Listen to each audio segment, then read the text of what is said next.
Hello there, Graham again. Today I'd like to talk about buoyancy. Buoyancy is another key skill that you must master in any diving. Today I'm going to try and improve your open circuit buoyancy and probably explain why you struggled if you switched to CCR. Behind me we can see young Joe Tibble exploring a python in Lion City in Tiandahu in China.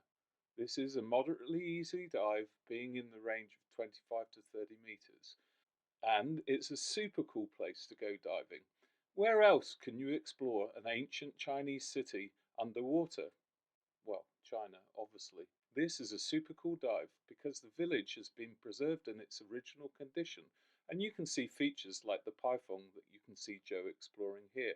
Normally, when you construct a dam, you demolish all the things that are in the valley. But in this case, the water flooded much quicker than expected, and we're lucky that this village was preserved because it makes for a great dive. In fact, Jacques Cousteau rated it in one of his top 10 globally. Okay, on to today's topic, buoyancy. The reason I chose this picture is it's actually taken in around 1 to 2 meters of visibility.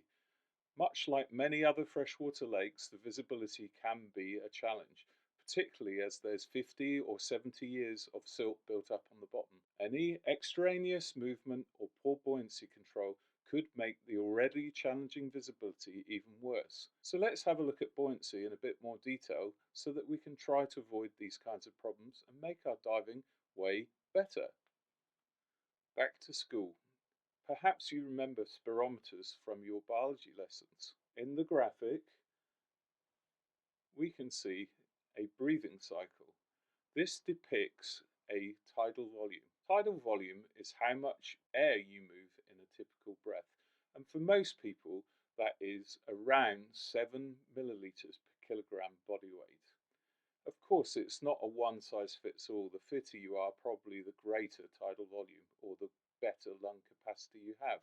But we can choose this average 7 milliliters per kilogram and extrapolate that for most people's tidal volume being in the range of half a litre and maybe up to a litre for those of us who are a bit larger framed. When you breathe in and out in diving, your buoyancy will shift. Obviously, you breathe in and you will go up a little bit. You breathe out, you go down a little bit. It does take a while for your breathing to affect your buoyancy, so you don't get an instant rise on inhalation and an instant fall on exhalation.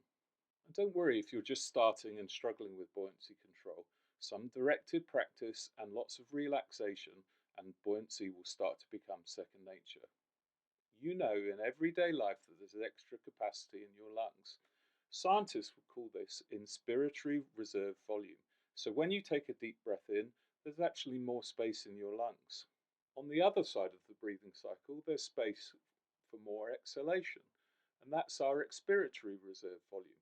So we take a deep breath out, and there's still a volume of gas to exhale.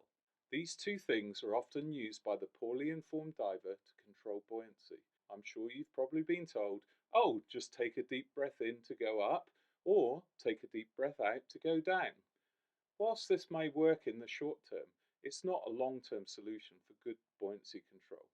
So the sum of the tidal volume plus the reserve inspiratory and the reserve expiratory volume gives us our vital capacity. More or less, the vital capacity of most people is around 4.8 litres. The numbers are between 60 and 70 millilitres per kilogram body weight. Now let's get on to the main point that I wanted to discuss in this video. This is poor buoyancy technique, and it will really trip you up when you come to do more advanced diving like technical diving with lots of tanks or even rebreather diving. And this is so-called top range breathing. The novice diver, even subconsciously, will probably take a deep breath as soon as they get into the water, and then they'll breathe off the top of their lungs. This will mean there's an additional volume of gas in the lungs that you need to take account for, and that will mean carrying extra weight. That is why more experienced divers often carry less weight than less experienced divers. So try to avoid this top range breathing. The reverse of this, and causing similar problems to the top range breathing, i.e. difficult buoyancy control, is bottom range buoyancy control. Here we make a deep exhalation and then we breathe off the bottom of our lungs.